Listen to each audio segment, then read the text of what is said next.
The following is a conversation with Erik Paulson. This man is an absolute legend of martial arts, whether it's Brazilian Jiu Jitsu, mixed martial arts, or striking.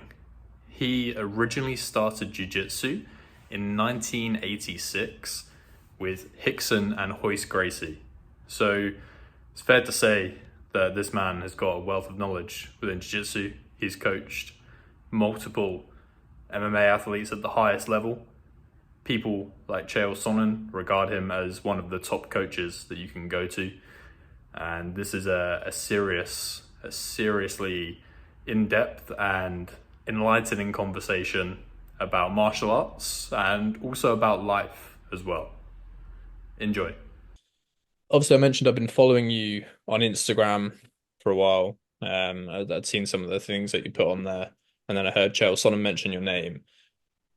But I didn't really know too much about you and what you've done in terms of coaching, what you've done in terms of maybe competing as well. So tell me a little bit about that. Well, I did martial arts since I was a young kid. Started in 1974 when I was in fourth grade. I was playing football, baseball, and hockey, and there were team sports, and I didn't really care for that too much. I wanted to do something that was more individual. So I started doing, my mom got me involved in gymnastics. Sorry, I got the long guy here. My mom got me into gymnastics, but before gymnastics, she started me out in judo as a personal sport because it was an individual effort, and I really liked it. And I suddenly really liked martial arts for some reason, and I just got hooked on martial arts. The whole mystic. Well, the other thing too, the reason I got into martial arts is because sorry, I had been bullied as a little kid a little bit. There were always bullies around, and that was just one of my worst pet peeves is when people would bully you. They bully the younger kids, and I wanted to be able to defend myself and stand up for myself. And I it was always like older groups of kids would beat up the younger groups of kids. And you know, some of my friends, when something would happen, they'd take off running and they wouldn't stand up and fight. And I didn't like that. I didn't like that at all. So I would stand my ground, and then next thing you know, I got a kid holding my arms behind my back, punching me in the face. His buddy's punching me in the face, and my buddies are hiding in the bushes. So, I was like, you know what? I think I think this could be ended or taken care of by learning how to fight, learn how to defend myself. So inspired by all the well, obviously number one was Bruce Lee, and then Chuck Norris, and all of his videos were out back then. So Benny the Jet Urquidez. So it was that. So after I started studying judo, I got into a full on street fight at the bus stop, and I was in like sixth grade, and this kid was bullying. He would beat everyone up. So I stood up, and him and I got into a big scuffle because I stood up and said, "Hey, quit trying to pick on all these weaklings. Fight someone your size." So he he squared up to me, and I squared up, and we just started slugging. And next thing you know, he grabbed my hair, and I tried to hip toss him. I tried to drop Seonagi with an arm throw, and he grabbed my hair and pulled me back into the snowbank. So my head's in the snowbank, and he's punching me in the face while pulling my hair. So I pulled his hair back and punched him back. It was like that fight with Don Fry when they were both punching each other in the face. It was like hockey style fighting. And we both agreed to let go. So at that time, I tried to use judo. It was just the wrong circumstance and probably the wrong throw. I should have tripped him or foot swept him because we're on ice. Uh, anyways, I tried to arm throw him, and he just grabbed my hair when I turned his back and then pulled me back. So at that moment, there was a Bruce Lee movie that was out in the movie theaters, and it was called Game of Death. So I went to it with my friend Jim Bolio. Jim and I went and watched it, and I watched how amazing it was to watch Bruce Lee just beat everyone up with his striking. And I said, I got to really learn how to punch and kick. I said, the grappling's cool, but I should really learn how to kick and punch. And so it was sixth grade. I got involved after judo, 2 years of judo. I got involved in a local karate school that was sparring every day. So I started doing taekwondo, but it was sport taekwondo, and it was all sparring. And my teacher was a fighter. He was a full contact fighter. The guy was a really good boxer, really good kicker. So I got involved into that aspect. I fought in karate tournaments all throughout the Midwest. And then it was just kind of a quest to learn how to fight, basically. And one of the best ways to learn how to fight is go to tournaments. So that's why the karate was very important. It was good just to challenge you. You go to karate tournaments. I mean, it's point fighting, but still, you're kicking people in the head. You're punching them in the face, punching them in the body. And so it was that. And then not forgetting that my brother was a wrestler. So we used to get in arguments. And he said, a wrestler will beat a karate guy any day of the week. And so I'd kick him in the head because I had really fast legs. So I'd kick him in the head, and then he'd bear hug me, take me down, and then we'd get into a scuffle on the ground. And it was basically him trying to twist my head off and me grabbing, putting my finger on his braces and rubbing his lips into his teeth. And he said, I can't believe you did that. That's cheating. And I go, we're fighting. There's no cheating. I mean, I could pull your hair, you can pull my hair, whatever. So we kind of created a brotherly rule when we fight, no face punching. So you could like slam each other. You could kick each other, but you're not allowed to punch each other in the face. You can punch each other in the body, but not in the face. So it was good to grow up with an older brother that he was only a year and a half older. He was one grade older than me, but we used to get into arguments all the time, and he was a great athlete. So it was good. But I always had fighting on my mind.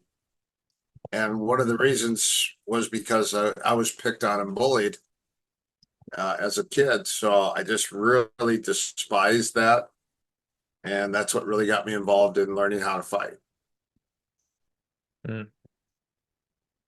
You're a very good storyteller. Well, like when you're a kid, I was a happy-go-lucky, fun kid. I was a jokester, a prankster. I was very dubious in nature. Uh, we used to always take dares and bets, stuff like that. And it was just, I think it was tough growing up because the older kids used to beat up the younger kids, and they take their bikes or they take their money, their lunch money or whatever. And it was just, I said, there's got to be a sheepdog in this situation. We got to have someone that's tough that will stand up to these guys so they'll leave us alone.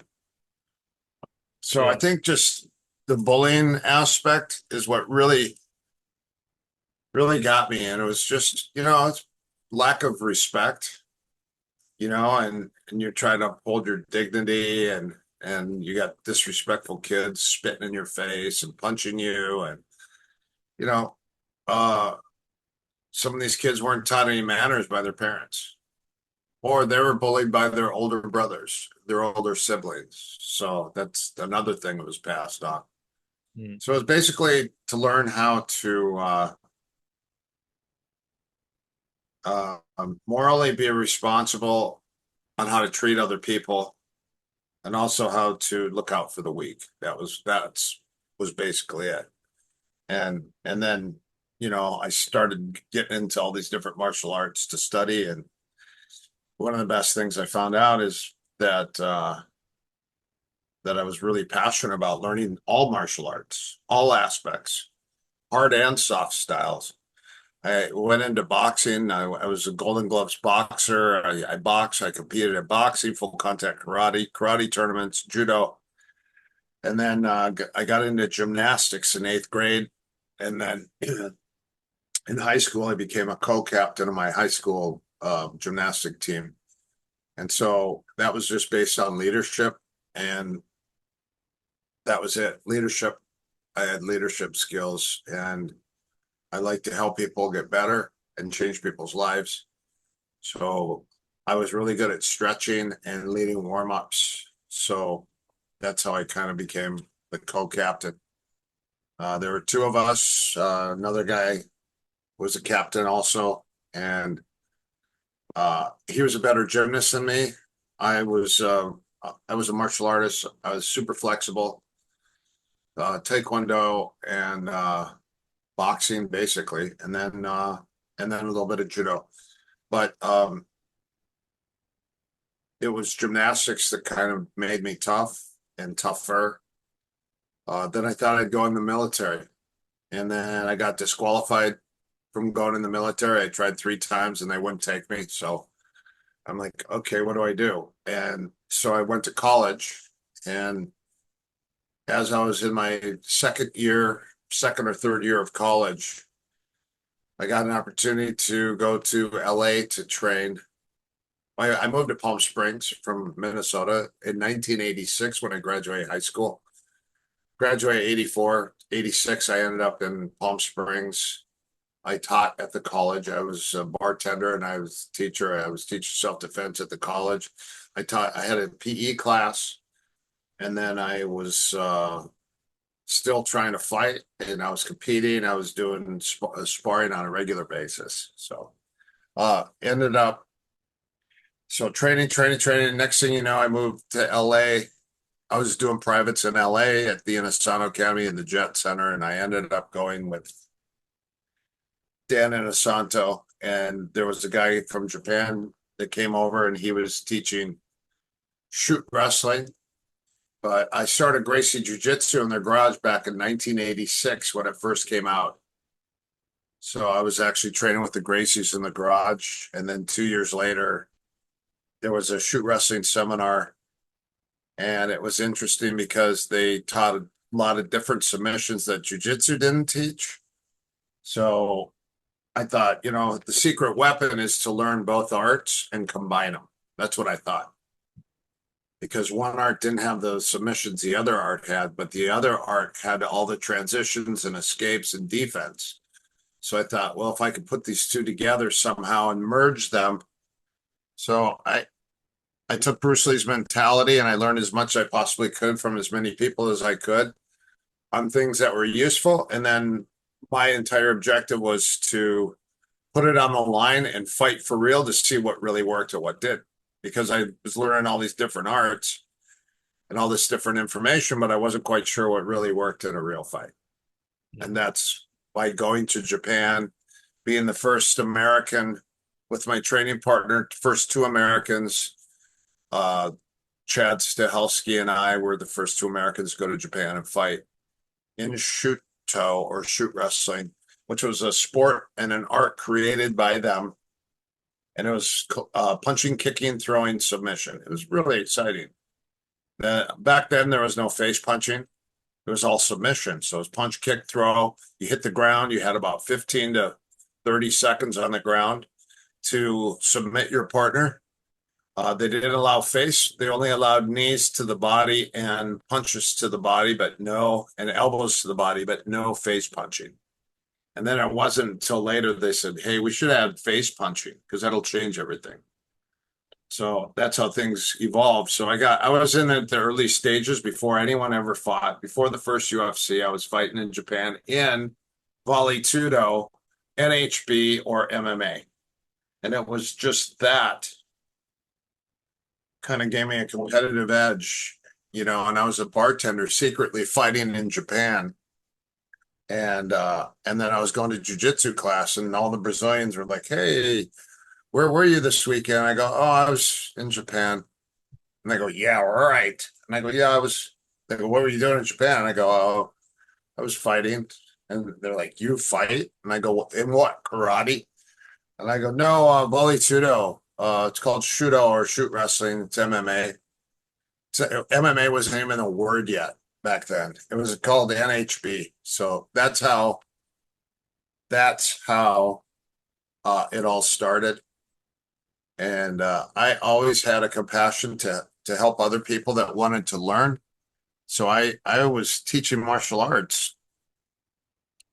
Our karate school closed down back in 1978. So I was teaching karate at a church to a bunch of people. We had a church karate club. It was just kind of cool. We all just got together and trained. And then we had a bunch of guys from other systems come in and challenge us. And it was a comparing time because nobody knew what was the best system. And the Gracies really did the miracle by creating the Ultimate Fighting Championship because people really realized what worked and what didn't work. Everyone had this idea. It's like, I'm a black belt in this and this and this. It's like, okay, well, that's great. Let's see how it fares in a real bare knuckle fight where you can punch, kick, pull hair, headbutt, everything. And so that's where the reality came from. Then it turned into a sport. So now it's more of a sport. Before it was full blown fisticuffs. It wasn't rough and tumble, but it was pretty close. Rough and tumble is the old British way where they would have grudge matches, and a lot of the old farmers and a lot of the old guys would coal workers would get into fights, and if they had a beef with each other that was pretty deep or pretty bad, they would allow biting and fish hooking. So you could fish hook the face, you could fish hook the eyes, you could bite the ears, you could rip the ears, you could bite the cheeks. Finger breaking, finger digit breaking was legal.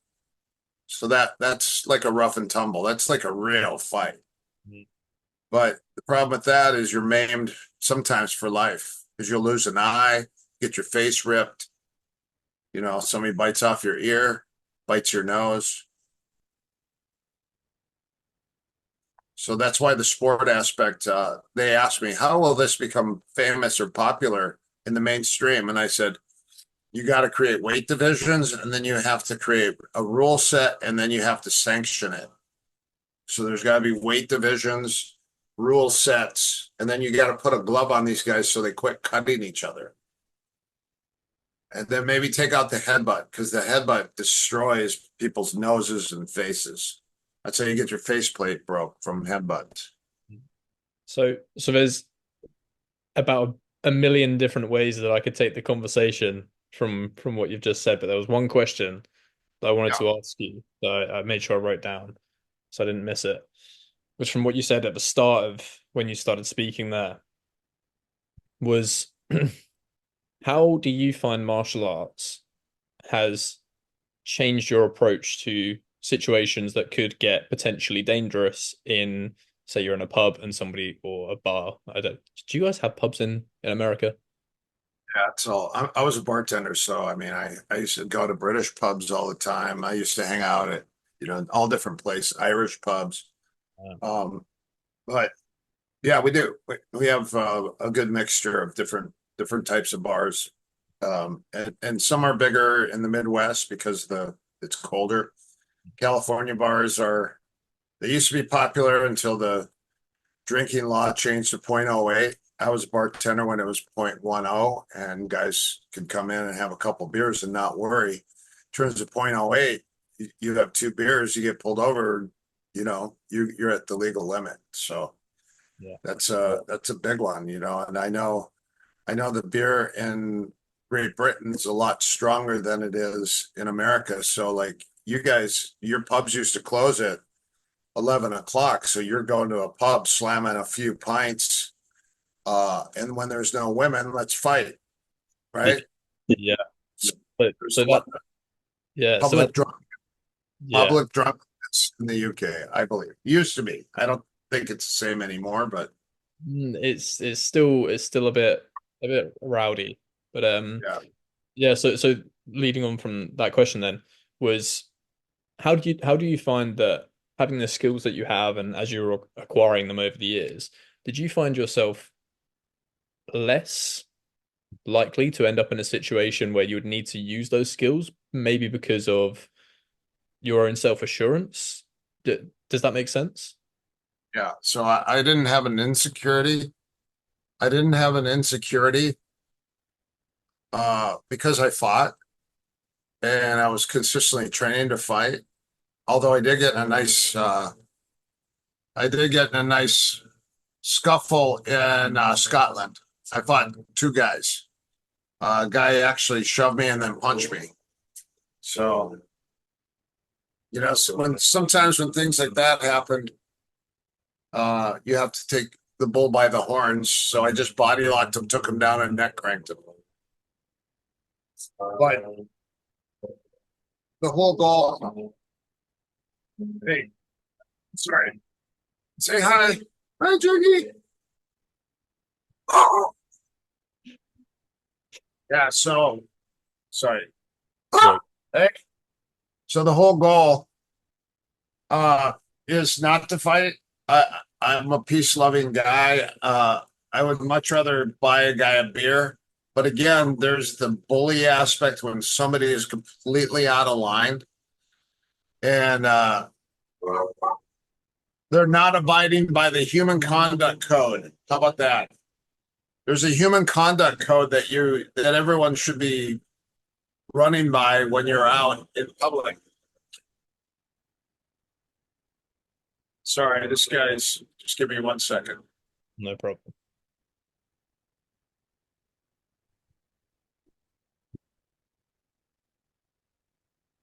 We got a leaf blower here. They used to be, it got to the point where they were illegal.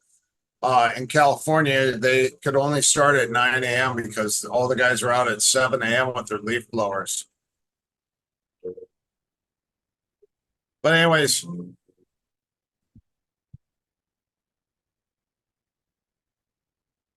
so yeah, as far as confidence goes, I mean, I have nothing to prove.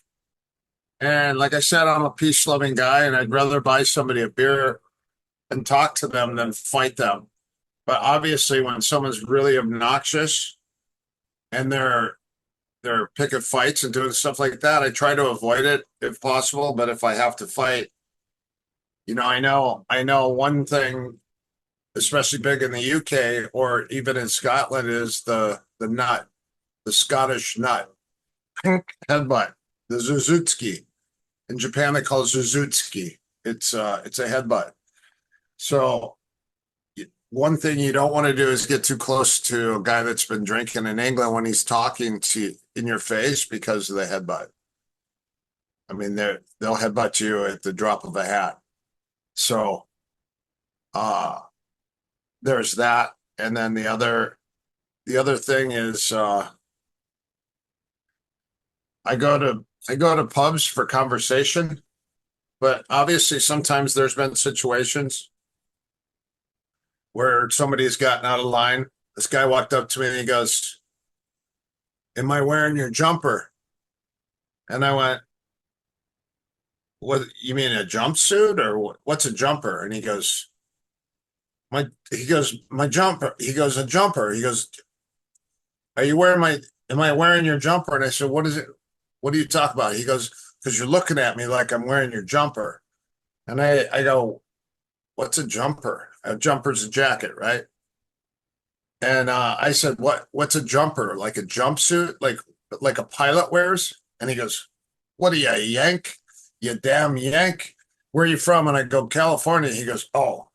So he was trying to pick a fight with me, but the fact that I couldn't speak his lingo, I didn't get what he was saying. So basically, he came up to me and said, "Am I wearing your jacket?" And then I said, "No." Then he said, well, you're looking at me like I'm wearing your jacket. You have a problem. And then that's how it would have kicked off. But the fact that I didn't understand the words, what he was saying, it diffused him. And then next thing you know, he was cool and then drinking a beer with me. So, you know, the other thing, what do you go to a pub for? I mean, you go there for socialism, right? And sometimes you go to have a beer by yourself. That's okay. But I think when you stay too long, if you have one or two beers, that's good. But if you start getting involved in all the people that are there, and and the later it gets, things aren't getting any better. People aren't getting nicer. They're speaking more. They're getting little more slurry. And then towards the end of the night, that's a good reason for somebody. If there's no women around, that's a good reason for them to try to pick a fight with somebody. Yeah, that's one of the things that I find. I don't really go out that much in terms of Well, like, yeah, if you go out with your friends, it's different. You go and meet a couple buddies or something, that's one thing. But, you know, why are you going to sit at a pub by yourself? I mean, why don't you just go and meet a friend or meet a girl or something like that? So for me, because I travel a lot, sometimes I would just go have a beer and sit down and hang out. Or a soda or a tea or whatever, just to hang out for a little bit, just so I wouldn't sit in my room. And and then you could see how things transpire and kick off. So, and then I think alcohol skews people's judgments a lot. And the more alcohol you get in you, the more liquid courage you have, and the more apt you are to start to fight people. yeah, And you remember this, alcohol affects everyone's body differently. So some people drink and they get happy, and some people drink and they get angry. And that means that it's affecting their liver. If you have maybe a congested liver or liver issues, when you drink, it affects your liver, and that one makes you angry. So I would drink. You either drink to remember or you drink to forget. So there's always, hey, remember that one time? Okay, that's drinking to remember. And then sometimes you have some bad stuff happen and you're like, oh, I think I'm gonna go have a couple beers so I could just clear my mind. But a beer could be a soda, it could be a club soda with a lime, it could be a tea or a cup of coffee or whatever. It's the environment. It was more of the environment for me because I was a bartender for a while. how would you find being a bartender? I'm currently a bartender myself. It was great. I had great jokes. I was really good at the common thread theory. I would introduce everybody. I'd find out what everyone at my bar did, and I would introduce people based upon the common thread that everyone has something in common. And I'd find out one guy's a realtor, another guy just moved in the neighborhood. And I said, are you looking to buy or to rent? He goes, yeah. I go, well, this here is a real estate agent. You should talk to him about this area. And I go, and go. And then I walk away. And so I would always find camaraderie amongst bar members that were sitting in my bar. So I think that takes a talent. And another thing is, like I was for a while, I was up on sports. So I'd watch a little bit of football or a little bit of baseball or whatever, basketball. And the guys would come in and talk about their favorite teams, their favorite players. That's always a good one if you're interested in that. But like for me, I was training so much, I quit watching football, I quit watching TV. I didn't have time. So I wouldn't watch that many sports. I would go to sports. I would go watch boxing. I would go to basketball matches. Sometimes I go to hockey games and but or baseball games, but um I never really got really involved into the political aspect of that. But I think that's a good conversation piece for a lot of people because a lot of you should be up on all the football teams, right? Me, Yeah. yeah, I'm a Unfortunately, I'm a Manchester United fan. Well, so what happens if you don't know about other teams and you get someone coming in and they're not a Manchester United fan, right? Then you can't really talk to them about their team, or you can argue about it, but your goal, I mean, for me, ultimately, my goal at the end of the night was to fill my tip jar. Mm. So, so, A you big thing know, in America as well, isn't it? yeah, I was always cool with people. People would come in, I knew their names, I knew what they drank. They would walk in. As soon as they walk in, I'd have a drink sitting in front of them because I already knew what they drank because I paid attention. And then I knew their names and what they did. And I would sit and have conversations with them. And, I started bartending as a 19-year-old kid, right when the drinking laws changed. And all the guys were in their 30s or 40s. And I'd sit there and listen to all their conversations. So And so these guys had some really good jokes. yeah. So what you're talking about there, understanding that when someone comes in, I'm going to have their drink ready for them. I'm going to remember their drink, and what you're talking about there kind of plays into becoming a good coach as well. Remembering names, remembering what they do. You get to know people. I mean, your job is a conversationalist. There's nothing worse than going to a bar and the bartender's sitting there talking to his buddy behind the bar the whole time, not conversing with anyone sitting around at the bar. Mm. And what I would do is I would make everyone at the bar friends. So I'd introduce one guy to another guy or to a girl. My buddies would come in and I'd always introduce them to girls. Girls would come in and I'd say, "Hey, I got two guys from the East Coast and they're military guys. Uh, would you girls like to meet them?" And they're like, "Well," and then I would buy two shots uh, for these girls. And I go, "These are for my buddies over here, my two buddies." And then they go, "Oh, come on over, let's talk." And that's how I'd introduce them. Mm. So So all my friends would come to see me because I always hooked everyone up. I always hooked my friends up with girls, and girls would come in, and I'd hook them up with guys. I never hooked up guys with guys or girls with girls. It was always girls with just to let you know. So yeah, I mean that's what I dealt with. So it was funny, as a bartender, I enjoyed it, but it's social hour, and you have to be an extrovert. You cannot be an introvert as a bartender and make money. mm.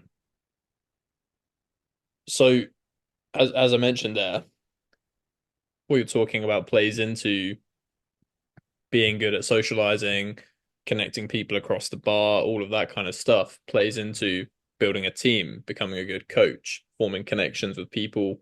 And I think like a coach fighter relationship, if your coach isn't very good at communicating, it's hard to build that up.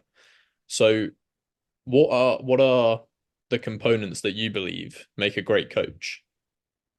Number one is that you care for your fighters. Number two is that everyone's different. Number three is you run a hard ass practice. You make it really hard for people because you're pulling the best out of people. You keep law and order. So like I don't care for profanity in a room. Obviously when you're learning to fight, tempers get flared, but I try to keep the profanity at a low level. I want you to have a mind where you're coming in to just get better. So you're not sitting on your cell phones. First thing you do before you even get on the mat is you hit a 2 mile run. You hit a 2 mile run, so you know that your cardio is going to be there. And then you come in, and then we start to do our drilling, and then our wrestling, then more drilling, and then live goes, and then submission wrestling, and then kickboxing, boxing, kickboxing, shoot boxing, MMA, and ground and pound, and then we end with conditioning, and that's our practice. And that's one session. Yeah, That's a hell of a session. yeah, yeah. Well, that's how guys get good. If you don't do that, then you're not teaching mixed martial arts. You know, it's not just kickboxing with jujitsu. You know, there's the wrestling component, there's the boxing, the heavy hand component. Then you got boxing versus wrestling, or let's go striker versus grappler. Hmm.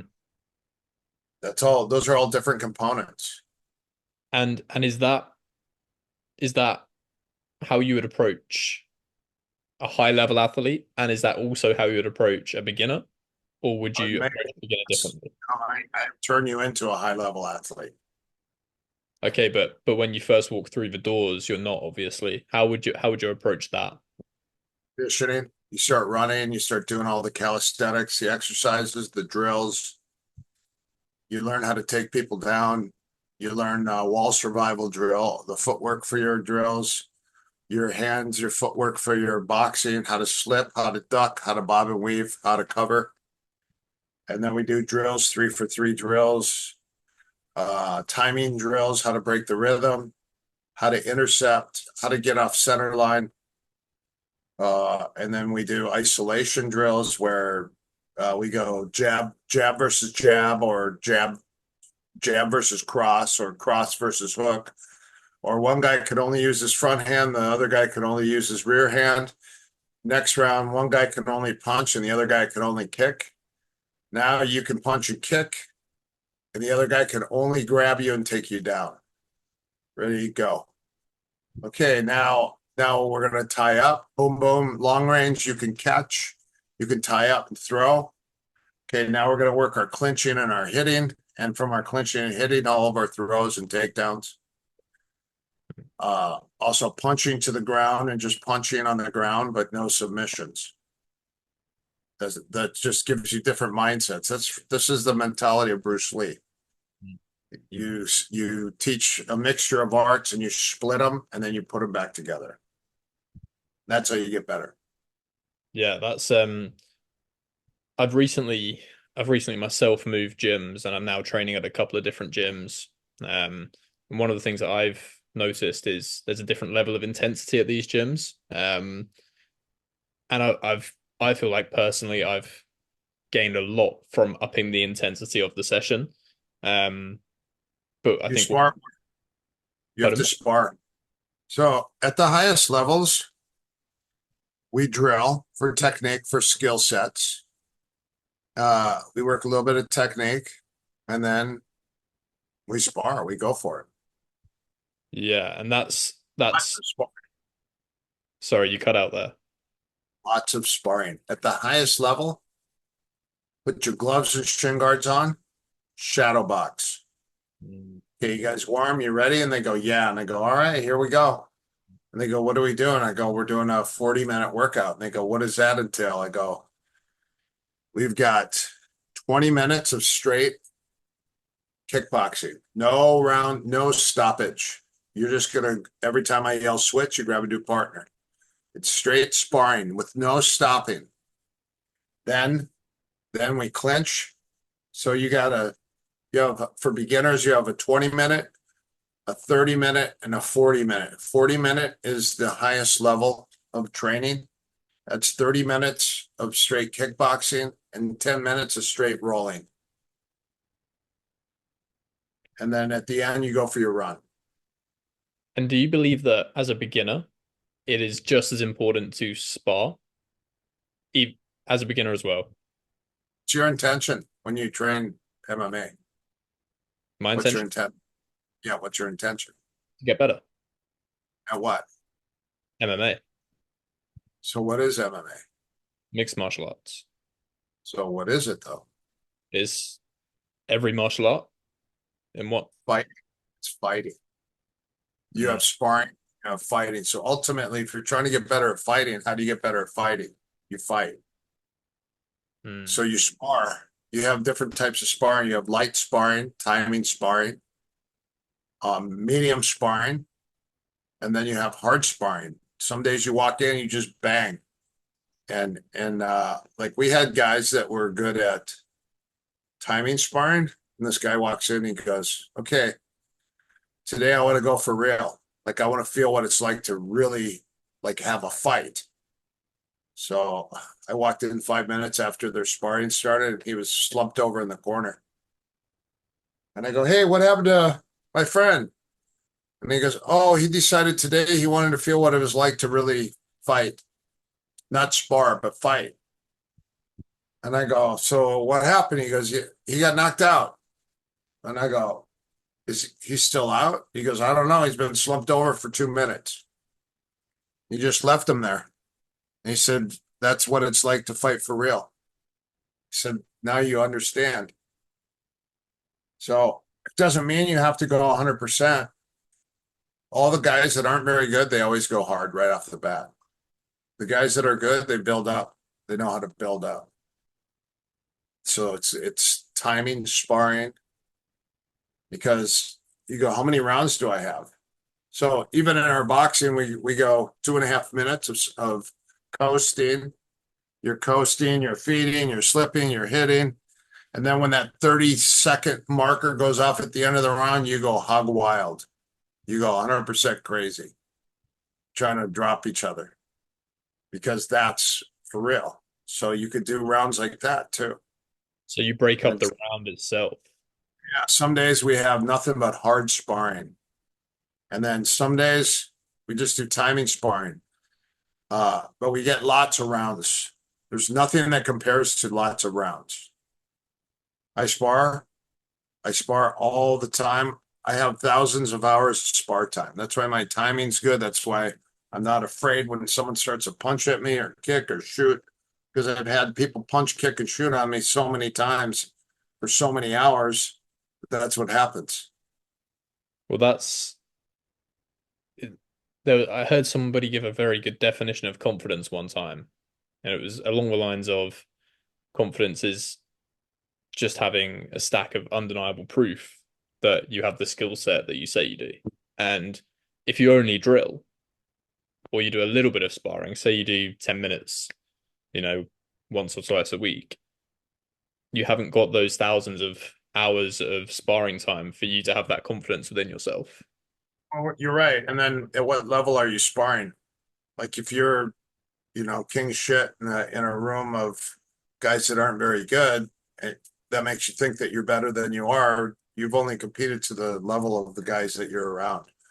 So wait till you start competing, and now you're fighting guys that don't care who you are. They don't know who you are, and their whole objective is to knock you out and beat you. Then your level really changes, because you're going against different adversaries, not just a room full of guys that all know each other. So that's why competition changes everything. And at what level of competition are you going to? A little tournament down the road, or are you going to an international tournament, or are you fighting in front of a crowd? Are you making money? Are you fighting in a big event? Those all play factors. Or are you just fighting in a little smoker somewhere? Someone's got a little pub and they got some little fights, and you go in there, you fight and you win, and you think you're the world champion, but you just beat a bunch of guys in a pub. So there's different levels of that. So confidence can be gained by sparring on a regular basis and getting pressure tested. I pressure test everybody. A pressure test is you go in the cage. So let's say you have a 15-minute fight. So what I do is I cut it up into 3 5-minute rounds. So what I do is I add an extra minute. So it's 3 6-minute rounds. And then I put an extra round on there if you can do it. So now you're fighting an extra minute every round, and then an extra round in the end, just so you know you can get through your 15-minute fight. So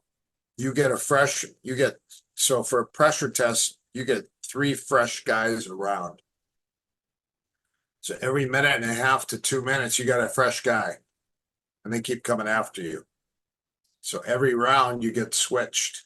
You start doing good against somebody, switch. Now you got another guy that comes after you, and another guy. You want to build your confidence? That's how you build your confidence. Pressure testing, because you're never going to fight 3 guys like that ever. You're training for a fight with one person, not three guys. Mm. You can't never gain momentum in a pressure test. Yeah, that's I was listening to John Kavanagh talking. He does a similar thing. He talks about how once a week he gets his athletes to have a day where it's a more intense sparring session and everybody sits around the cage and watches it like it's like a mini competition. Um, and he tries to tries to recreate that as close Not a as you sparring can. session. Yeah, it's not a sparring session. You're actually on the stage. I do the same thing like Fight Club. So in MMA practice, I'll go, okay, form a circle. So I call people out. I go, so and so and so, John and Tim in the middle. All right, ready to go. And they'll fight, and everyone has to watch. Then I'll call out two other guys, and I pull them in the middle, and they have to fight. So I put people on the spot. I do that in jiu-jitsu class too. I do it in submission wrestling, catch wrestling class also. Same thing. Yeah, yeah, it creates that mentality of we're here to fight. You're pressure tested, battle tested, combat ready is my term that I coined for all my fighters. They're all battle tested and they're combat ready. What's your policy on, I think I know the answer, but I want to hear it from you, is what's your policy on if you have an inkling, it doesn't even have to be a massive amount, like 2% that this person's not ready. Do they still fight? No. No. Do they spar? Yeah. Do they fight? No. No, you have to prepare to fight. Prepare to fail or fail to prepare. The two go hand in hand. I have a guy that says he's going to fight. And I said, when's your fight? And he goes, 3 weeks. And I go, all right, start running right now. And then I said, do you go running? And he goes, yeah. And I go, prove it. Show me your video of you running. Because if I'm not there to run with you, let me watch you. Take a video of you running. Because a lot of people lie. Oh, I've been training hard. It's like, prove it. I haven't seen you. If you're not coming to practice, you're not fighting. You know, when someone says, hey, guess what? I got a jiu-jitsu tournament. And I go, when? They go, 3 weeks. I go, good. We're going to pressure test you. You have to roll after class. Every single class, you have to roll for 30 to 40 minutes. So I said, that's how I know you'll be ready without even having to sit and watch you. Because you're pressure tested. Yeah, and you can see the difference between I've only experienced it at a lower level, more like amateur shows and things.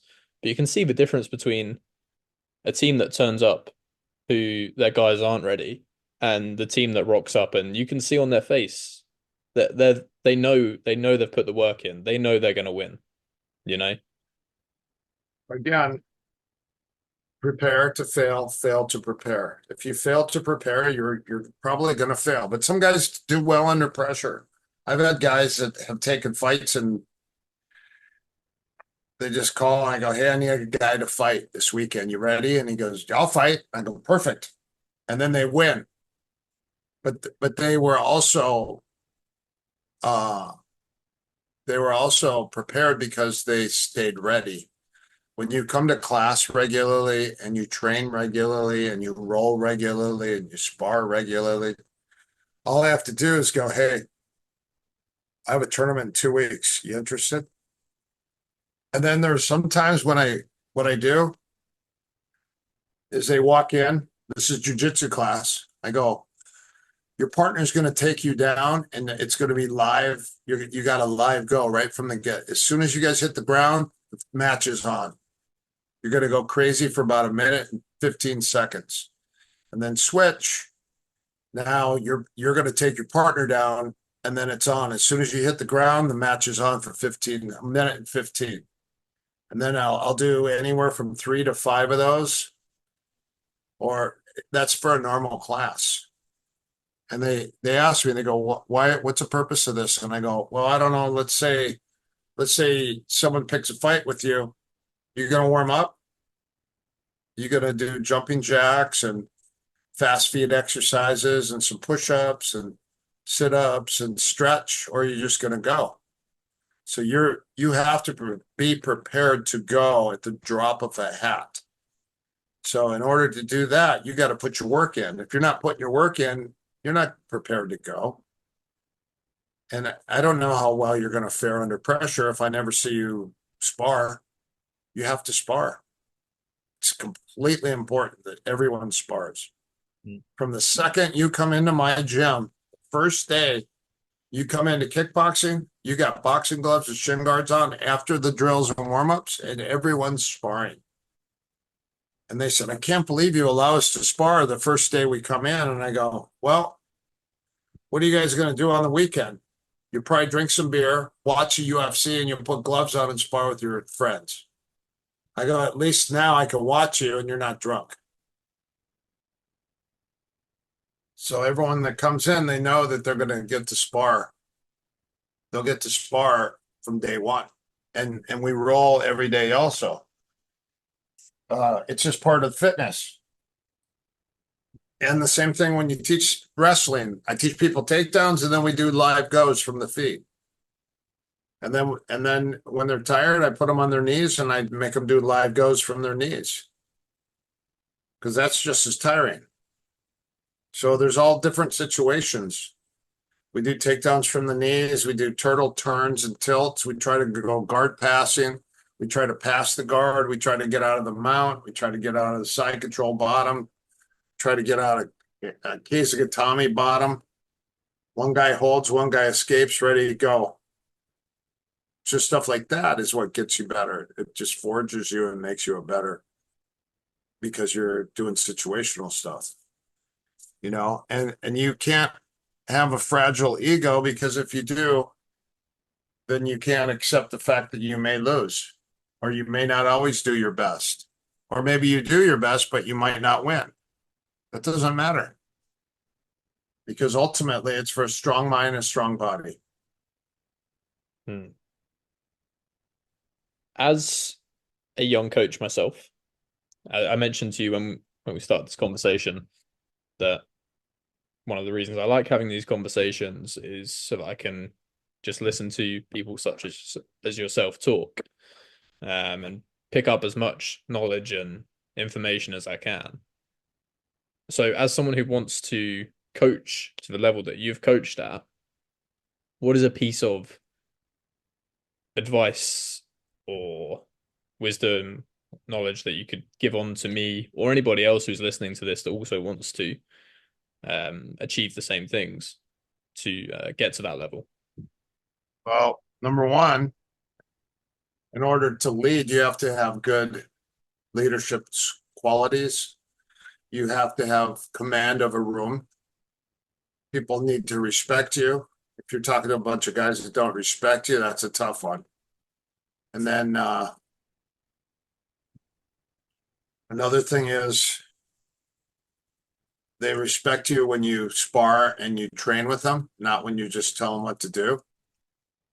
Unless you already are an accomplished champion. If you were an accomplished champion, then things are a little bit different, because you already put it on the line. You already did it. You have nothing to prove.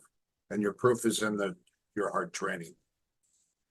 If you need as much experience as possible, so that's why it's just good to compete. Guys, for me, I wouldn't have someone as my coach that has never put it on the line like I did, because, okay, so you got a guy that's a positive mentor that speaks well, but he doesn't really understand what it's like, because he's never been in the arena to even do it. So competition through sparring, not just sparring, but fighting, is what will get people to respect and listen to you a little bit more, because you're speaking from experience. So the respect thing you mentioned a few times there, that's one of the biggest things for you. Yeah, otherwise you get a room full of disrespectful, insubordinate guys that don't give a rat's ass what you say, and they know that you're not going to beat their ass if they don't listen to you. Mm, So they only respect you so much. mm. I mean, it's hard to get a group of guys that want to fight because there's always one or two that will be brash or want to compete or challenge you or disagree with you. And ultimately, how do you settle a score in fight practice? You fight. So if you got a guy that's not listening, you keep telling him, you either kick him out or you beat him up. And there's two opportunities right there. You know, so that's a big deal. Uh, I think experience is the most important aspect because you have to have knowledge on all different levels, style sets, rule sets, and then just know how to run a room really hard, train people really hard. But if you don't do your workout with them, then they won't have respect for you. So that was one of the questions that I was then going to follow on with. How important is it to you to lead by example in terms of Uh, getting involved, you know? well, the first thing, if you're making everyone run every day, you should be running too. If you go, you guys need to run, and you don't run yourself, unless you have an ailment. You know, some people have issues. They have a bad knee, bad back, whatever. But you could still lightly run or you could go walk. You know, even if you're out walking and you can't run because of a disability, that's okay. That's okay. As long as you're out doing the same work that they're doing, maybe you're out there with the whistle or It's riding a bike alongside of them. The biggest thing for you as a coach, you want to be the best that you can possibly be. So physically, ultimately, especially as a young guy, you want to be in the best shape of your life. You want to train hard martial arts. You want to lift and supplement your training with swimming, with running. I was in the swimming pool every single day. I love to swim. I do kickboard. I do crawl strokes. I do all the different strokes in the pool with the buoy between my legs. I grab a kickboard, I do kick, and I run in the pool and I swim. I do underwater breath holds. I use the bike. I used a bicycle. I used to rollerblade. I was really good at rollerblading, and I used to run and I used to sprint. And when I go to the gym, I do elliptical. I do the treadmill. I do the rowing machine, whatever I can get my hands on, and I change my cardio every 5 minutes. But the best thing about a fighter is the fact that you have a gas tank from hell that will never get tired. Mm. That's one of the best things I noticed with the Rotolo brothers is their gas tank is far beyond anyone else's. They don't get tired, and they're 21 years old. yeah, yeah, it's I think that a lot of people don't understand how fit you have to be if you've never been in any competition setting, whether it's jiu-jitsu, kickboxing, MMA, whatever, wrestling. I don't think people understand if they haven't done that. They might think they know how fit you have to be, but you have to be even fitter than that. It's almost, from my experience, beyond comprehension of how fit I had to be. You have to be anaerobically and aerobically in shape. So some guys are really good at kickboxing, then when they start grappling, they run out of gas. Some guys are really good at wrestling and grappling, but then when they kickbox, they run out of gas. So some of the best training you're ever going to give somebody is shoot boxing, punching, kicking, and throwing. That will blow your lungs out. Another thing, is it better to kickbox than grapple or grapple than kickbox? Kickboxing, then grappling is easier than doing an hour of grappling and then putting your gloves on and doing kickboxing. There's two different breathing cycles for aerobic and anaerobic. Mm, One is upper lungs, two is lower stomach. okay. And do you switch those back and forward to test the person? Yeah, sometimes we'll do kickboxing and I'll yell clinch and you tie up and you could You can hockey punch, we call dirty boxing, knees and throws. Mm. And then we do long range shoot boxing where you're punching, kicking, and throwing, no knees. And then we do shoot boxing where you can punch and kick and clinch. And from the clinch you can throw, or from long range you can throw. Then we do submission fighting. No, it's punching and kicking, takedowns with only striking, no submissions. And then we also start on our knees and we box and grapple with hitting only. And then we just do then we take the gloves off, we just grapple. But a lot of times we grapple with MMA gloves and we lightly hit, so you get used to getting hit on the ground. Yeah, so I'm currently coaching a group of beginners. There's I think 12 of them. And none of them have done MMA before. Some of them have done jiu-jitsu. I think one of them's a blue belt, and then the rest have had like a little bit of experience. And just from this conversation, I think I'm going to change how I'm currently coaching them, because I'm not really involving much sparring. And obviously, Now they need to spar. They need to spar. mm, You warm them up with shadow boxing, and then you let them lightly kickbox spar, and then you let them clinch spar, and then you teach them how to throw each other. You let them throw each other a little bit, and then you do a little bit of ground and pound sparring, and then you mix it up, punching, kicking, takedowns, no knees, because if you knee, you can break the face when you're shooting. So it's all controlled, but if they don't have the easiest way for any of them to learn is to spar. When you learn all the techniques for swimming, how do you learn how to swim? by swimming. You jump in the water. Yeah. Sparring is jumping in the water. You don't teach a kid how to wrestle and don't let him go have wrestling tournaments. He has to compete. It's the only way to get better. Mhm. That's yeah, it's one of the reasons I like having these conversations, because it changes the way that I then do things as well. So yeah, that's great. Well, Um, you don't want to just teach technique to them, because now there's no pressure. There's no pressure to anything, so they don't find the validity. I get kids that are getting good by just coming to night class and we make them spar. And they love just to throw down a little bit. They get comfortable, they get tired, they get hit. They don't suck their thumb. I don't turn around and catch them sucking their thumb or, calling their mom on their cell phone. Unfortunately, I just had a little boy quit the other day. He was 14, and he's been coming for about 4 months. And, it was just weird because he would never pay attention. He would go in the corner and he just wanted to wrestle, but he wouldn't pay attention to the technique so much as to just wanting to grab someone and wrestle. So he couldn't gather his thoughts because he wouldn't drill. He didn't have the skill sets. And then one day he didn't do very well and he was going kind of spazzy.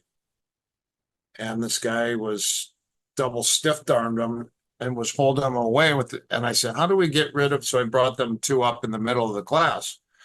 Only to address a situation where the guy was doing a double stiff arm to keep him away, and he couldn't get past his hands.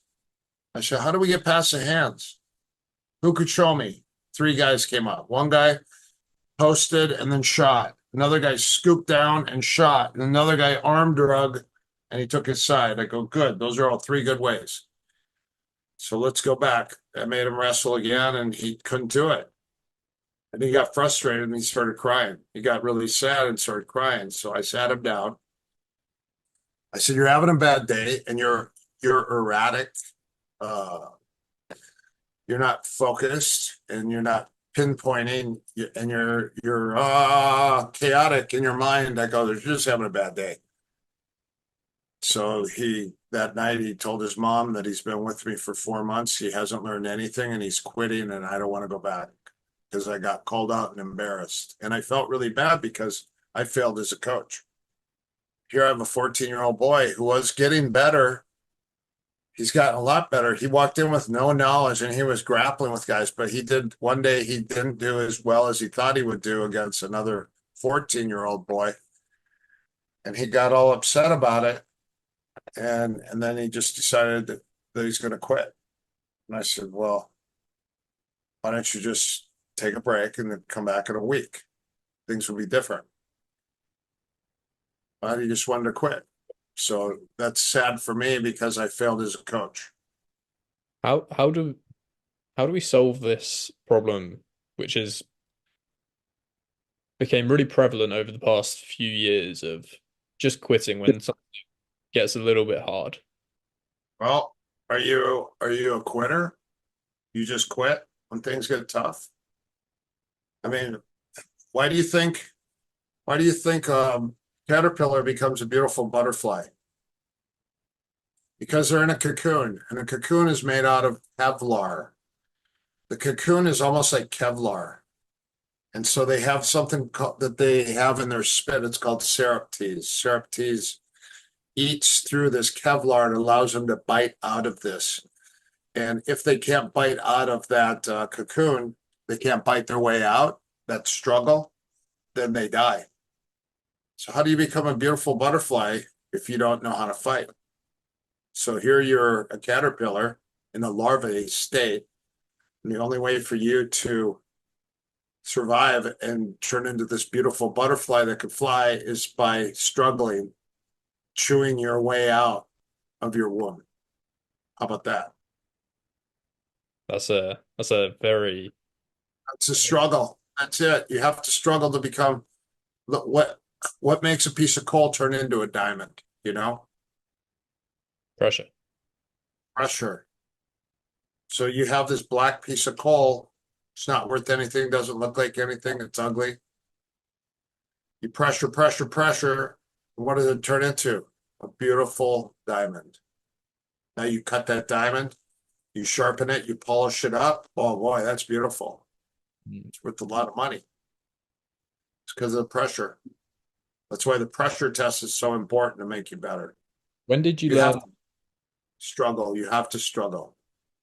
when did you learn this in your life? So obviously I'm 22 myself, and I've kind of over the past few years picked up on that thing of, okay, if I choose the easy option, my life is going to be harder. If I choose the harder option, my life is going to become better. Maybe not easier, but better.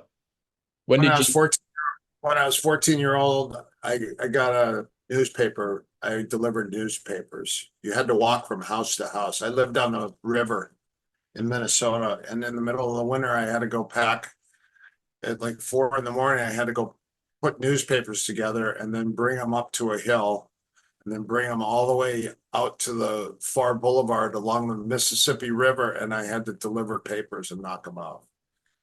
And it was a real hard struggle. I had no help. I got a bicycle in the snow, and I'm trying to pull this cart behind my bicycle. I'm delivering papers. It was so hard. I was tired. I was cold. I was delivering papers. I remember getting home, and the light was just coming up. The sun was just coming up, and I was like, wow, that was tough. But you know what the reward was when I went and collected. When I knocked on everyone's door, I go, collection, because now they have to pay me for the papers that I delivered. And I remember going home and I go, hey, Dad, look at this. And I pulled out a bunch of money. And he goes, where'd you get that? And I go, collection from the newspapers. And he's like, you made that much money? And I go, yeah, everyone paid. And he was jealous that I had made that much money from delivering newspapers.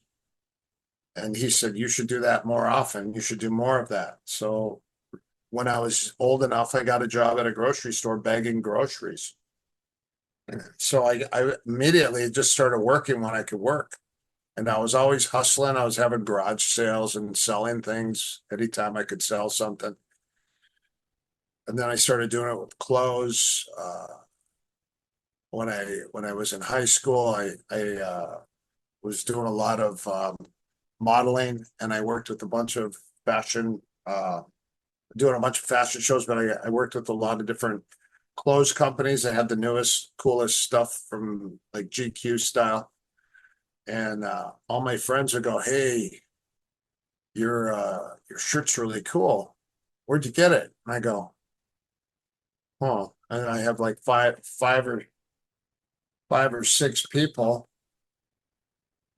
five or six people ask me about my shirt. So what I would do is I would go buy 8 shirts at a discount because I'd get a deal on them, and then I'd sell them to all my buddies. So I started making extra money. So I started selling clothes in high school. I was young. I was 10th, 11th, 12th grade, and I was selling clothes, making money. So, and then I also used to raise ferrets. You know what a ferret is? Is it a bird? No, it's like a weasel. Ah, It's a it's an ermine, like an ermine. It's like a mink. So I used to raise ferrets, and I used to sell them. I had ferrets, and I had like 30 baby ferrets, and I sold them for $40 each, and I sold all of them. So for some reason, I was always finding and figuring out ways to make money. That way I didn't have to ask my mom and dad for an allowance. mm. You know, when your parents are struggling, sometimes it's tough to go, "Hey, mom, can I have some money for a pair of roller skates?" She goes, "Well, you could actually figure out a way to make money and go buy those roller skates yourself." So that's what I did. And I just found that if you're creative, you can make money, and you just have to struggle. And one of the easiest ways for you to make money is to be assertive and then talk to people. So now what can you do that would generate an income? And those are where your ideas come in. Mm. What could I do to generate an income somehow? It's all supplementary. Nothing is, unless you invent a great program. Like if you're a computer programmer and you could create a really cool program and sell it, yeah, you could make a lot of money. But other than that, in order for you to survive, you might have to have 5 sources of income. So how do I create 5 sources of income? I could write a book, that's passive income. I could create DVDs, that's passive income. I can teach, that's passive income. I can do seminars, that's passive income. What else? I could sell crystals or rocks, that's passive income. So like that, look at that thing. Oh, look at that. You I made used this? to sell. No, I didn't make it. I bought them, but I started selling because everyone goes, "What is that? It's really cool."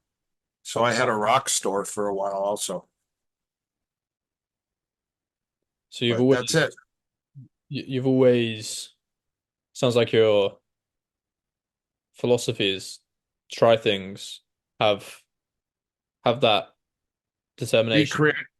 Keep There's yeah. no, yeah, there's no limit to what you can do if you're creative, and you just have to be smart and aspire. Aspire, read as much as you can. There's one thing you could do every day that'll make you smarter. Read, Mm. just read. Let's see. Let's see if this app came up. I downloaded an app that makes you super smart. It gives you a 15-minute book review on all these books. Okay. So if you become smart, let's see. It's a book review. This guy said, "I became smart and very interesting when I started reading 15 minutes on summaries of books." So he would read a 15-minute summary of a book every day when he got a chance. Another thing that'll make you smart is read the Bible because it's inspiring. God's word becomes alive when you read it. becomes alive. And that also opens up creative juices, windows of opportunity for you. Are you religious yourself? Yeah, I believe in God. I definitely, yeah, 100%. I've worked at chapels before. I've married people, created holy water. I have done last rites, exorcisms, a bunch of things like that. Yeah, I do believe in God heavily, strongly. Firsthand knowledge, and also just, living in haunted houses and getting attacked from the past. I think when your purpose here is extremely high, and the better that you're doing, uh, and honoring God's gifts that He gave you, I think the more you'll be attacked. And then if you can understand what those attacks are, I think that's why it's important. And today, I think it's if you accept love versus no love, or good versus evil, and the more acts of kindness that you do to help people will help you, because it strengthens the strings of light between you and other people, or between you and God, or you and heaven. And it's extremely important that you help as many people as possible. The highest level of humanity is helping one another, or helping your neighbor. That's the highest form of humanity. Service to others. What does your definition or meaning or idea of God look like? Well, God is the Trinity. The Holy Trinity is the Father, the Son, and the Holy Spirit. So you have Father, which is Godhead. It's God is everywhere. He's inside of us. His divine spark is inside of us. Jesus Christ was His Son that came to earth, that dedicated His life and took our sins upon Him, and then allowed Himself to be crucified as the blood of God, Jesus Christ. And the Holy Spirit is a gift of the Spirit that comes in and inspires. That's the Father, Son, and Holy Spirit. That's what I believe in. Hmm. I've always I've been, seen miracles happen. I've seen massive miracles happen on a regular basis. I had a staph infection in my neck, and my throat, and they gave me 1 day to live, 1 or 2 days at the most.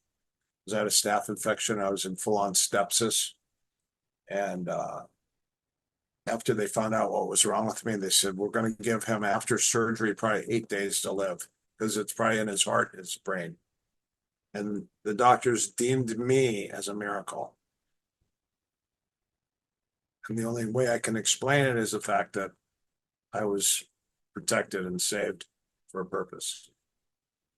So for you to deny that you have a purpose here on earth, that's the biggest thing, is finding what your purpose is. Why are you here? What's the purpose you're here on earth? So if you know your purpose, sky's the limit. That's what's important. yeah, I think that's one of the things that a lot of people struggle with. You hear people that talk about they're depressed, and mainly, I think if you dig down to the real root of the problem is they don't have that purpose. They don't have God in their life, and they also are not grateful for what they have. First thing you wake up is the attitude of gratitude. When you wake up, the first thing you do is you say, thank you for everything that I have. Thank you for allowing me to open my eyes today. Thank you for the beautiful bed I just slept in. Thank you for allowing me to see the light again today. Be hopeful and to help as many people as I can here on earth. Thank you for my breakfast that I'm about to eat. Thank you for the cup of coffee that I have, the shelter and the roof that I have over my head. Thank you for my friends, my family. Thank you for my job, my car. The people aren't even grateful they have a car to drive. Give me a break, bunch of spoiled brats. Attitude of gratitude. You have to live in grace on a regular basis, grateful for everything that you have. All you got to do is travel the world and see people that don't have anything. And that's how you learn about gratitude, because you see people that are happy that have nothing, and they're still happy. Mm. I was in Sri Lanka working on a movie, and these little kids came up and they only had one set of clothes, dirty shorts and dirty shirt. They barely had food. They would come and ask for candy, money for candy because they wanted to have something sweet to eat. They would eat a piece of candy over food. These kids virtually had nothing, but they're the happiest kids in the world. And it's funny because I got up in the morning and I ran outside. I ran around the lake, and all these kids dropped their school books and chased me around the lake. They followed me around this lake because they'd never seen a guy with long blonde hair running with running shoes on with the tracksuit around a lake. And they couldn't understand it. Attitude of gratitude. Yeah, I think They, sometimes you need that reminder of you take your car for granted, and you take a job for granted, you take your friends for granted, and then Parents for granted. Take your grandparents for granted. All the hard work that they've done. You know, one thing you can do, the first thing you do is you just sit still and you give love to all those who have loved you into existence. Think about that one. You're about to eat your lunch. Right before you eat your lunch, you close your eyes and you think, I would like to send love back to all those people who love me into where I am right now. And think about everyone who's loved you into where you are right now. Your teachers, your aunts, your uncles, your grandfathers, your great grandfathers, your great great grandfathers, and parents, grandparents, everyone who's loved you into who you are and where you are right now that was concerned, you send love back to them. what That's about called what about the people that have wronged you? they wrong you for a reason. People that have wronged you are only trying to make you stronger. You need adversary in your life. You think everything's honky dory all the time. It's not. But that's what molds people into being stronger people. It's like sparring. If I sparred with everyone and I beat everyone up, what good would that do me? It wouldn't. I need guys in a room that are going to kick my own ass. I need to kick my own ass. That's how you get better. Mm. So when somebody does something to you, they're doing something to you only to make you stronger. And also remember, life's lessons are learned by living, and life's lessons are also being taught to you daily by failing. You need to fail at stuff so you understand that that's a lesson that you're learning. It's a life lesson. Mm. Keep making the same mistake, you haven't learned your lesson. You know, we're not these meat suits that we're sitting here in. We're actually a spirit sitting in this meat suit. All we are is a ball of light, consciousness with God's divine spark within us. So when your body's all gone and buried in the ground or burned or whatever you're going to do, that's not who you are. Life lives on afterwards, and you cannot kill the human soul. You can't kill it. Energy doesn't die, it just passes and changes states. So if you understand that, then you understand we're all spiritual beings. We all have electricity inside our bodies. That's how you that's how we are multidimensional beings, because we can transition between different dimensions easily. That's what we are. We're multidimensional beings. I think if you can start to look at things a little bit more like that, suddenly you can do more. Uh, you can become more whilst you're here. So many people limit themselves by saying, "Oh, that's just not who I am." Maybe it's starting a business or losing a bunch of weight or whatever goal you've got. But in the back of their mind, because of their past and all of the ways that they've been brought up, they look at it and they go, that's just not who I am. So therefore, I can't do that. But if you look at yourself in a little bit of a different light and you go, who am I? You know, How about this? You know, your words are spells, by the way. That's why it's called spelling. Whatever you say, you manifest. So you can boost or condemn somebody with your mouth alone. Whatever you say, everything should be I am. Number one is I am. I am healthy. I am happy. I am holy. I am pure. I am strong. That's how you fortify yourself and make yourself stronger. Use the I am, the capital I and the capital M, and then say your word. I am worthy. The second you say I can't, you've already limited yourself. Mm. Or how about this? I have to go to Scotland tomorrow. No. I don't have to go. I get to go. I get to go to Scotland tomorrow. I have to go to the UK for a tour. No, I get to go to the UK for a tour. I'm blessed. Mm. That's it. That's how you create gratitude right there. Mm. You don't have to, you get to. It's a beautiful message. Change your words. Everything's positive. Everything's for the positive. Everything's just for the betterment. Of course, you're going to have days that you're down or whatever. It's biorhythms. Your body has biorhythms, and sometimes when you get so tired that your body gets tired, if you are 50% of light or less, sorry, if you're 50%, if you run low on energy and you're below 50%, you're not of light energy. You have to be 51% of light energy to be light. So if you allow yourself to get down and tired all the time, that's an easy way for you to suddenly create an opening where these other influences can influence you. I also clear my space on a regular basis. I could feel energy, I could feel vibrations, I could feel if something's not right. Once you start to get in touch, I meditate. I do an ice bath every day. I meditate outside every single day. And if I didn't do it for a day or two, I could feel it. I could feel like I'm not in touch.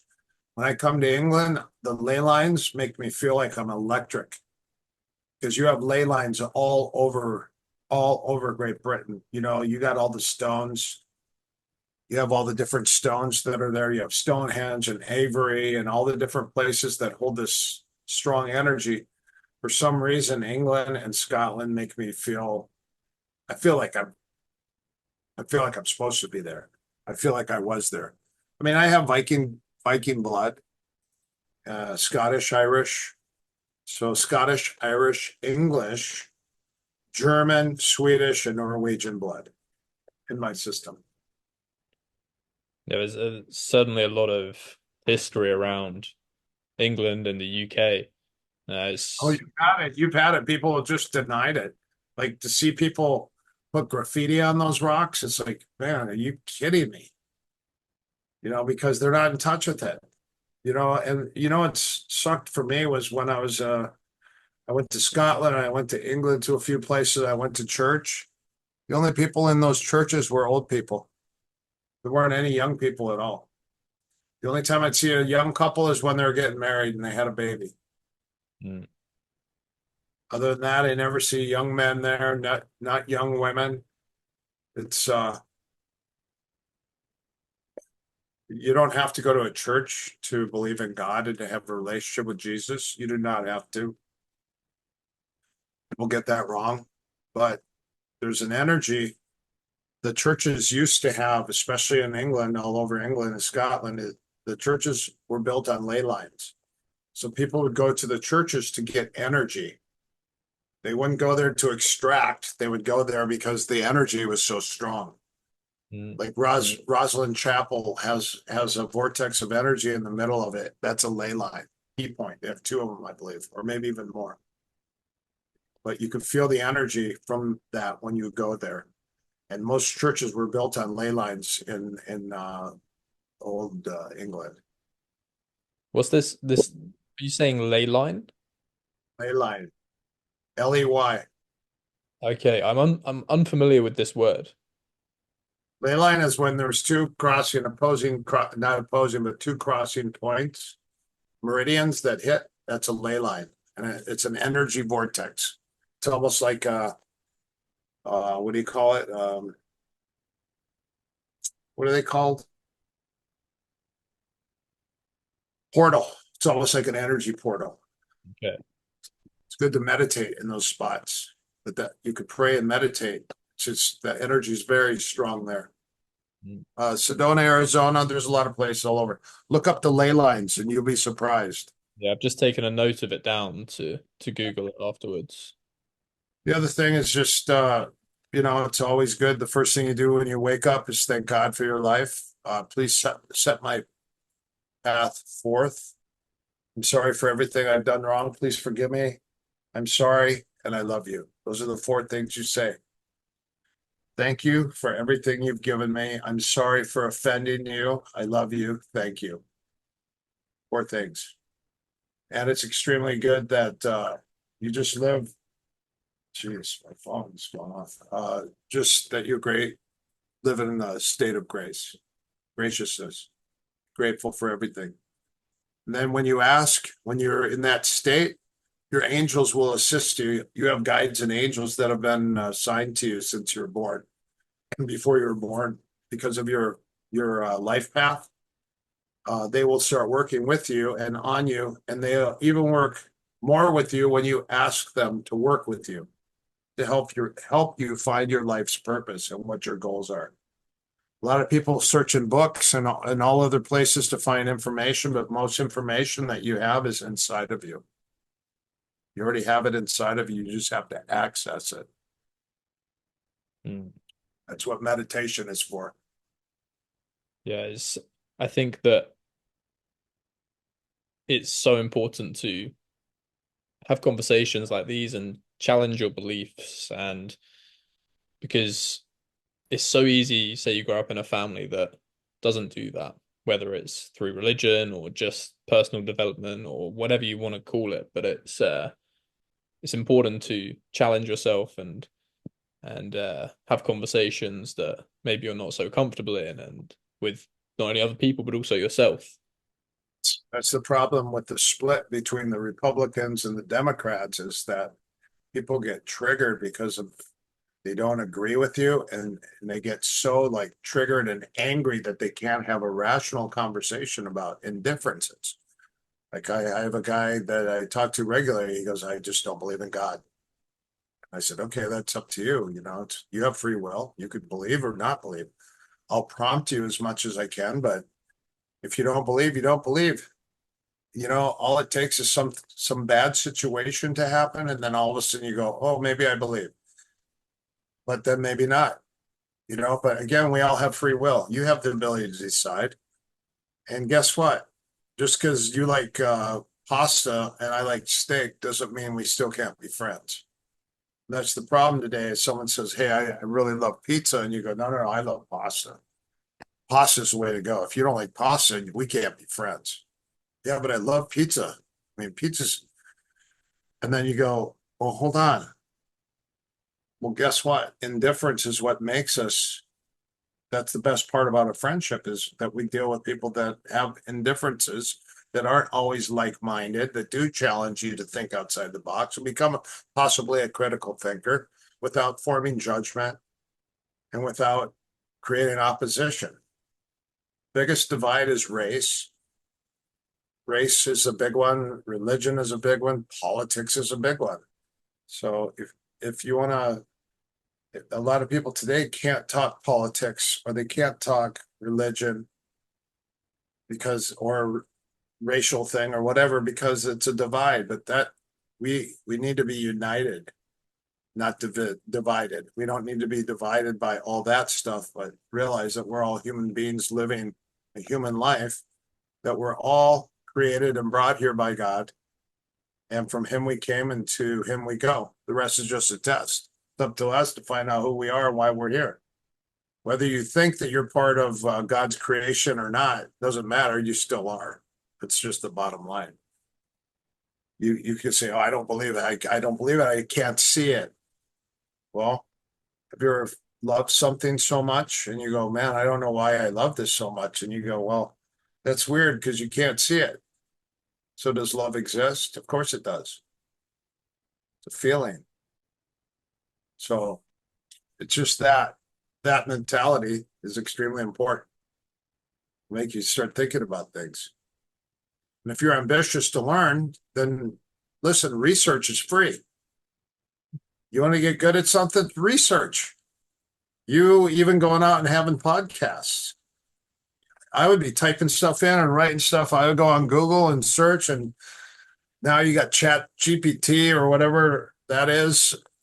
I mean, you guys can find out about everything. Look at all the studying that people used to do just to get knowledge on a certain subject, and you guys are accessing it by the push of a button and then being sad about it. It's like, wow, like life's evolved to a high level, and everyone's got to be grateful for what they have, because they don't understand where all this knowledge and information, how hard it was to be acquired. Mm. And to be able today to ask and actually get an answer like that, that's a big deal. And you're raising awareness. If you publish this interview, you'll raise awareness to all these different people that will learn that research is free. It's free. You can research anytime you want. You're bored, you're sad, you're lonely. Well, first of all, you're bored because you're boring. So if you don't want to be bored, use your creative mind and start doing research. Just type something in on Google or DuckDuckGo or whatever you use, and just type it in and say, hey, I'm interested in what lowers your blood pressure. What pills lower your blood pressure, and then what's a natural homeopathic way to lower your blood pressure? What's the best ways to inspire somebody? Get your notebook out and start writing. When you write, you record, you remember. In order for me to remember stuff, I write it all down. I have notebooks full of notes. I just write. Even when I just write, I recite stuff over and over, and I rewrite it just to make sure I know it. That way, when I talk about it, I already know what I'm talking about because I've written it down. It's already recorded in my brain. Mm. Research is free. Books, reading gives you knowledge. There is a lot of mis and disinformation in books also, so you have to use discernment. But I will say, reading on a subject that you're interested in is extremely important. Yeah, I think that's where being able to think for yourself comes in massive. Instead of just reciting the words of another person or just subscribing to a certain way of thinking, it's looking at that book or interview or policy or whatever, and then having your own opinion on it instead of just solely subscribing to that thing. A lot of people aren't creative. They don't have creative juices, so they just copy and paste. It's called plagiarism. You could copy something that somebody says and then change one word, and it wouldn't even be considered plagiarism. Just change one thing. So just do research. That's the biggest thing. And then interview people and talk to people, and then do your own hard work. Put your head down. Don't talk to anybody, and just do your own hard work. And that's what will get you better. I'm running short on time here, so I've got an appointment I have to get to. That's no problem. It's been a pleasure to have you. Any last questions or anything? No, man. I appreciate your time. We've been talking for almost 2 hours here, but yeah. ErikPaulson.com is my website with all my my association. Erik Paulson Fullerton, or CSW Fullerton, gives you a bunch of techniques that I teach: jiu-jitsu, catch wrestling, MMA. Erik Paulson on Instagram, Tanya Paulson on Instagram. That's with a ErikPaulson. And then I just do your research. Don't just surf on your phone, but type stuff in and read. Try to find that app for the book summaries. You read 15 minutes of book summaries every single chance you get. Don't forget to open the Bible. If you can read 15 minutes of the Bible every day on wherever, the Old Testament sometimes is hard to read because it's hard to understand some of the stuff. The New Testament's the easiest. Start with the book of Matthew. And then, like I said, the word becomes alive and it'll help you to become, it'll help you to become connected. Another thing is if you can do an ice bath, you should buy an ice bath. You can buy them for $100. You put them in your backyard. And you clean them, you clean the water out about every 3 days. You jump in that ice bath every day for whatever. Like some days I'll do a half hour, some days I'll do 5 minutes. And it changes your life. Your ice bath will change your life. And the meditation that I teach and that I do is called Merkaba, Merkaba, Merkaba meditation. Look up Merkaba PDF. Look that up on Google and it'll come up and you can listen to it. It teaches you all the breathing and everything, and it actually puts you in direct contact with God immediately. And then another thing I do is I do the earth, sky, heart meditation where you go into the earth and connect with God, pull his energy through your body, go down to the earth to pull the energy of Mother Earth in through our body. And you do it 3 times. And then you open your heart, you go consciousness into your heart, and then you say open, and now your consciousness is connected in your heart, pure love through God and through Mother Earth. That's called Earth, Sky, Heart meditation. And it's all about living in your heart.